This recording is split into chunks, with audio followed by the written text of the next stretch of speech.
जी के साथ नहीं खेलना। आग जलाता है, पानी डुबोता है और भाई जी तड़प पाता है। हिंदी सिनेमा के लिए 1992 का साल कमाल का रहा था। अनिल कपूर की फिल्म बेटा अगर साल की सबसे बड़ी हिट फिल्म थी तो शाहरुख खान ने भी दीवाना फिल्म के जरिए बड़े पर्दे पर जानदार एंट्री मारी थी। इसके अलावा अमिताभ बच्चन की खुदा गवाह का परचम भी अलग ही लहरा रहा था। धर्मेंद्र तहलका में तो सनी देओल विश्वात्मा में छाए हुए थे। अजय देवगन की फिल्म जिगर में भी लोगों को जान नजर आई थी। तो ऋषि कपूर भी स्वेटर बदल बदल कर दीवाना बोलकर बोल राधा बोल गाने में लगे हुए थे। इसके अलावा अक्षय कुमार की खिलाड़ी भी स्लीपर हिट रही थी। तो सुनील शेट्टी भी बलवान फिल्म से डेब्यू कर अपनी दमदार बॉडी का लोहा मनवाने में कामयाब रहे थे।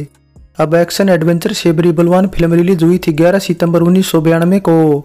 जयराज प्रोडक्शन बैनर तले निर्माण किया था राजू मोवानी ने, डायरेक्शन किया था दीपक आनंद ने और मेन कास्ट में सुनील शेट्टी के साथ थी दिव्या भारती। सपोर्टिंग कास्ट में थे टीनू आनंद, इशरत अली, विक्रम गोखले और डैनी डेंजोंपा के अलावा कई और छोटे बड़े कलाकार नजर आए थे। देखने वालों की नजर चाहिए और पकड़ने वालों के हाथ चाहिए। हिम्मत है तो पकड़ के दिखा।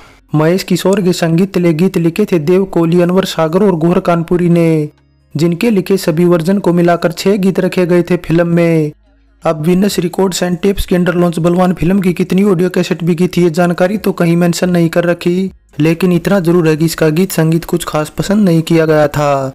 बात करें फिल्म के पसंदीदा गीतों की तो कुमार सानू व कविता कृष्णमूर्ति का गाया चीज है मोहब्बत ये सबसे ज्यादा सुना जाने वाला गीत है। क्या चीज है मोहब्बत ये जरा हमें भी समझाना। अब 2 घंटे 22 मिनट की बलवान फिल्म के बजट व कमाई के आंकड़ों की बात करें तो करीबन 1 करोड़ 60 लाख के बजट में बनी बलवान 2.5 करोड़ की कमाई कर सहमी हिट रही थी। तेरे जुर्मों की कहानी मैंने बहुत सुनी है मगर किसी ने नहीं पढ़ी। अब सुनील शेट्टी को लेकर कुछ ऐसा बताया जाता है कि वे बनना चाहते थे क्रिकेटर और बन गए एक्टर। इसके अलावा उनकी डेब्यू फिल्म भी बलवान की बजाय आरजू होने वाली थी। पहलाज नेलानी के निर्माण में बन रही इस फिल्म की 12 रील की शूटिंग भी हो गई थी, लेकिन बावजूद इसके शूटिंग बीच में रोक दी गई और फिल्म ठंडे बस्ते में जा गिरी, जिस पर बाद में सुनील शेट्टी ने कहा भी था कि करियर की शुरुआत में पहलाज नीलानी ने इस फिल्म को ठंडे बस्ते में डालकर उनके साथ धोखा किया था और इस बात ने कहीं न कहीं उन्हें अंदर से पूरी तरह तोड़ दिया था, क्योंकि ये वो वक्त था जब सुनील शेट्टी सिर्फ और सिर्फ काम करना चाहते थे। जो भी ऑफर उनके पास आते थे किसी को बिना ना कहे वे साइन कर लेते थे। हालांकि पहलाज नीलानी ने भी बाद में फिल्म को बंद करने को लेकर कई खुलासे किए थे। पहलाज बताते हैं कि फिल्म की कहानी जिस तरह से लिखी गई थी उससे वे खुश नहीं थे। स्क्रिप्ट के हिसाब से सीन फिल्माए भी नहीं जा रहे थे और फिर रही सही कसर डायरेक्टर ने पूरी कर दी, क्योंकि उनका ध्यान हीरोइनों में लगा रहता था और ज्यादातर टाइम भी उन्हीं में बिजी रहते थे। ऐसे में यूनिट मेंबर ने जब पहलाज को सारी बात बताई तो उन्हें फिल्म को फिर अधूरा छोड़ना पड़ा। हालांकि अपने इस फैसले के बारे में पहलाज ने सुनील शेट्टी को सारी बातें बताई भी थी और ये भी बताया था कि लुक के हिसाब से उनका करैक्टर मेल नहीं खाता। इसके अलावा पहलाज ने यह बात भी बताई कि उन्होंने इसके बाद सुनील शेट्टी को अपनी एक दूसरी फिल्म एक और फौलाद ऑफर की थी, जिसका डायरेक्शन डेविड धवन कर रहे थे और संगीत नदीम श्रवण कंपोज कर रहे थे। इसके अलावा सुनील शेट्टी के अपोजिट इस फिल्म में दिव्या भारती को लिया गया था।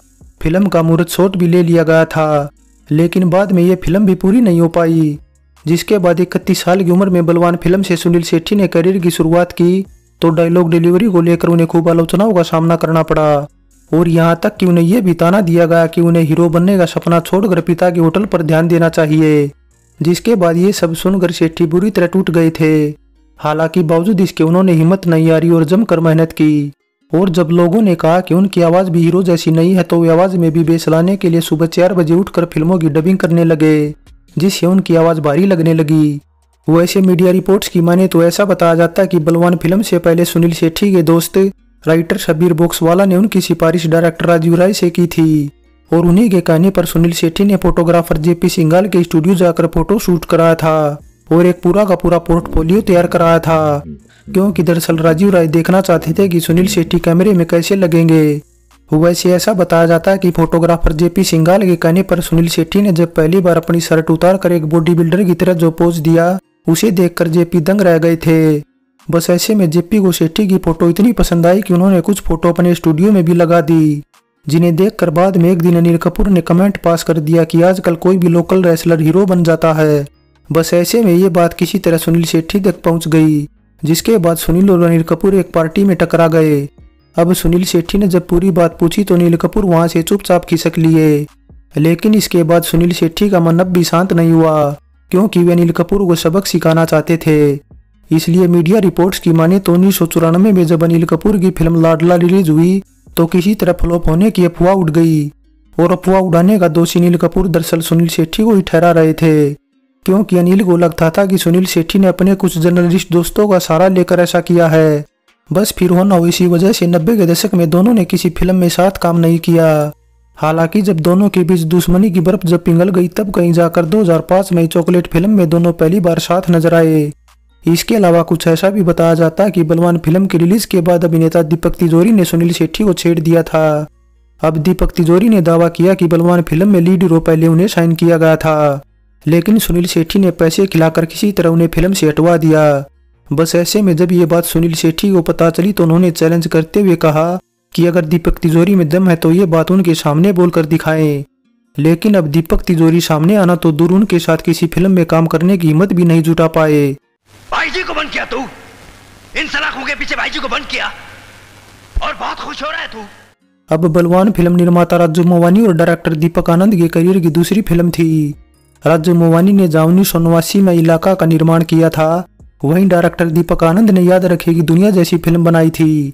ऐसे में राजू मोवानी दावा करते हैं कि याद रखेगी दुनिया के फ्लॉप होने के बाद दीपक ने उनके पास आकर बलवान फिल्म का डायरेक्शन करने की विनती की थी। लेकिन बावजूद इसके फिल्म की मेकिंग के दौरान न केवल दोनों का झगड़ा हुआ, बल्कि राजू दीपक के मिसबिहेव से भी काफी परेशान थे, क्योंकि दीपक उनसे तो अक्सर झगड़ते ही रहते थे। इसके अलावा फीमेल जूनियर कलाकारों के साथ भी वे बुरा बर्ताव करते थे और कई बार तो वे सभी के सामने गालियां भी देते रहते थे। यहाँ तक कि राजू ने दीपक को लेकर ऐसा भी कहा कि उन्हें डायरेक्शन की एबीसी भी नहीं पता।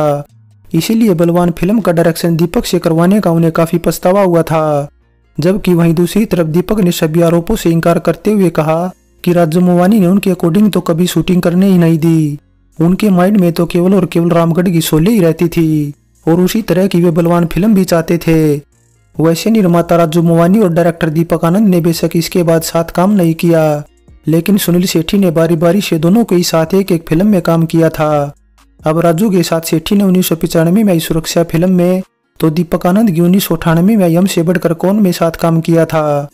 वैसे ऐसा भी बताया जाता कि बलवान फिल्म की शूटिंग के दौरान सुनील शेट्टी काफी नर्वस रहते थे, जिसके बाद डैनी डेंजोपा ने उनका हौसला बढ़ाया था और उन्हें सबसे ज्यादा सपोर्ट किया था। और यहाँ तक कि संडे वाले दिन छुट्टी कर अपनी फैमिली के साथ एंजॉय करने व कभी काम का गुलाम न बनने की सलाह भी दी थी। और इसीलिए दी थी क्योंकि बलवान फिल्म की शूटिंग शुरू होने से पहले ही सुनील शेट्टी ने माना से 1991 में शादी कर ली थी। वैसे अब सुनील शेट्टी और डैनी को लेकर एक बात यह भी है कि ये साथ में आई दोनों की इकलौती कुछ हद तक कामयाब फिल्म है, और न इसके बाद आई शस्त्र, ढाल, विनाशक और ऑफिसर जैसी फिल्में बॉक्स ऑफिस पर कुछ खास कमाल नहीं दिखा पाई थी। हालांकि अब बलवान फिल्म की यूएसपी थी इसके जहरी डायलॉग और इसके दमदार एक्शन। एक्शन मास्टर रवि दीवान ने सुनील शेट्टी के एक्शन सीन से इशारा दे दिया था कि फिल्म में एक्शन थोड़ा अलग हटकर रहने वाला होगा। अब आमतौर पर हिंदी फिल्मों में हीरो किसी ऊंचाई वाली जगह से जब जंप मारता है तो या तो वह सीधे सामने खड़े बदमाश की छाती पर कूदता है, या फिर जमीन पर आता है तो एक घुटना जमीन पर होता है। लेकिन बलवान फिल्म में रवि दीवान ने सुनील शेट्टी की एंट्री दोनों हाथों पर कराई थी, और फिर फिल्म में जो एक्शन सीन फिल्माए गए थे उन्हें बाद में विद्युत जामवाल ने कॉपी भी किया था। इसके अलावा एक किस्सा ये भी बनता है कि बलवान फिल्म रिलीज हुई थी 11 सितंबर को, जिसके बाद सुनील शेट्टी की बेटी अथिया शेट्टी की भी डेब्यू फिल्म हीरो 11 सितंबर को ही रिलीज हुई थी। इसके अलावा ऐसा भी बताया जाता है कि सुनील शेट्टी ने बलवान फिल्म से पहले वक्त हमारा साइन की थी, जिसमें अक्षय कुमार भी उनके साथ नजर आए थे। लेकिन कुछ वजहों से वक्त हमारा फिल्म डिले हो गई और बलवान रिलीज होने वाली सुनील शेट्टी की डेब्यू फिल्म बन गई। बलवान फिल्म से जुड़े कुछ और किस्सों की बात करें तो दिव्या भारती ने सुनील शेट्टी की न केवल डेब्यू फिल्म में साथ काम किया, बल्कि इसके बाद दिव्या मोरा में भी साथ काम कर रही थी। लेकिन 5 अप्रैल 1993 को अचानक बिल्डिंग की बालकनी से गिरकर मौत होने से मेकर्स को मोहरा में दिव्या की जगह रवीना टंडन को कास्ट करना पड़ा और फिल्माए गए सभी सीन भी दोबारा रीशूट करने पड़े। थोड़ी बात अब शूटिंग लोकेशन की करें तो बलवान फिल्म की शूटिंग मुंबई के अलावा गुजरात में हुई थी, जहां सूरत के कपाड़िया हेल्थ क्लब और होटल शिव में सीन फिल्माए गए थे। फाइनली शुरू से लेकर आखिर तक एक्शन से सराबोर इस फिल्म में दीपक आनंद ने डायरेक्शन में न तो अपना कोई विजन दिखाया और न एक डेब्यू हीरो के हिसाब से स्क्रिप्ट और संगीत गढ़ा। फिल्म चली तो अपनी किस्मत से, नहीं तो डायरेक्टर ने फिल्म की लुटिया डुबोने के सारे इंतजाम कर रखे थे। इसके अलावा फिल्म की सिनेमेटोग्राफी भी खराब थी। बस कुछ हद तक अच्छा था तो वो थे इसके दमदार और जहरी डायलॉग। सो बलवान फिल्म पर हमारी ये पेशकश कैसी लगी नीचे कमेंट कर बताएं। अच्छी लगी है तो लाइक और शेयर करने के साथ चैनल सब्सक्राइब करें। तो चलते हैं, फिर मिलेंगे एक और नई वीडियो के साथ।